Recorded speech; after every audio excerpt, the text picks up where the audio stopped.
So $81 million in a mall, is this the deal? Is this the right metric? And why did you decide to make this investment in a state-run enterprise?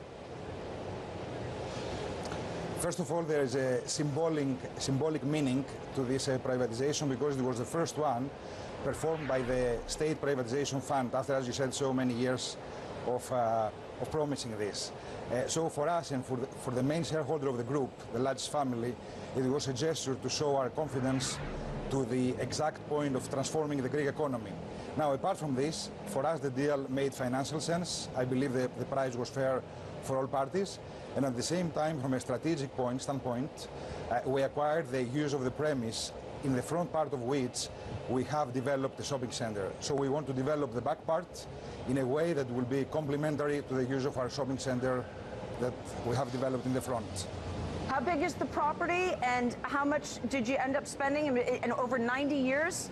Is it $81 million over 90 years for 73,000 square feet? Have I got that right? That is correct, and at the same time, when we start developing the back part of the property, we'll invest another 20 million euros to do it the right way. So you can calculate at least $100 million euros. But over a very long period of time, right? Sam Zell is, what do you think of this when you hear the metrics on this deal?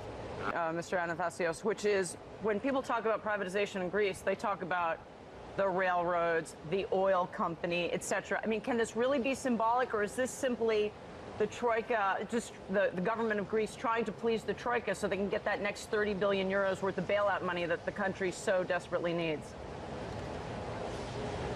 No, I think it's more than a symbolic view. It was the first step, as we said before. Actually, in the time plan, we have as a next step for Greece the privatization of the lottery company OPAP. Also, the railways company are in schedule to be privatized, and I think, anyway, no matter what we say here, that actions are louder than words, and over the next 3-4 months, we'll see where this thing goes. The thing that I can say is that we seem to see a real determination from the Prime Minister and some of the key members of the cabinet, like the Finance Minister or the Minister of Development, to want to go ahead with the program. And I hope my judgment is right, because this is very crucial for the country. Are you convinced that Greece is still going to stay in the euro a year from now?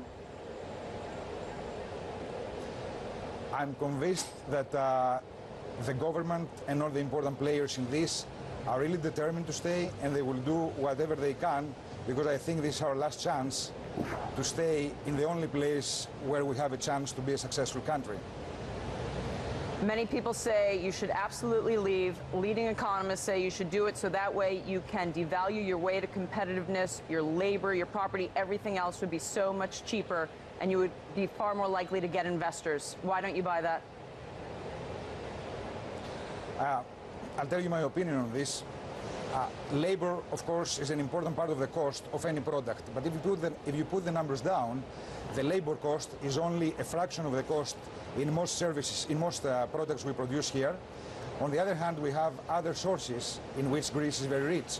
I'm not talking about natural resources. I'm talking about areas or industries like the tourism industry that we haven't exploited the full potential. We have alternative sources of energy like solar energy or wind energy. We have agricultural output that we don't take advantage of. So there are so many sources and so many opportunities in Greece. It's not a matter of the private sector doing poorly or a lack of resources, but it's rather how the state is operating. We have a big public sector, as you know, we have tax evasion, and we have no privatizations. If we change these things, if we're not a state-controlled economy, but instead a private-controlled economy, I think we can see a totally different picture. And to me, by staying in the European Union, this is where we should concentrate. It's not a matter of how much you devalue the currency, if you have a different currency, or you devalue the labor cost, but what kind of economy you are. This is where we should go. That's similar to the debate that we seem to be having here in the United States. Thanks so much for joining us this morning, and congratulations on your deal, and good luck with it. Thank you very much.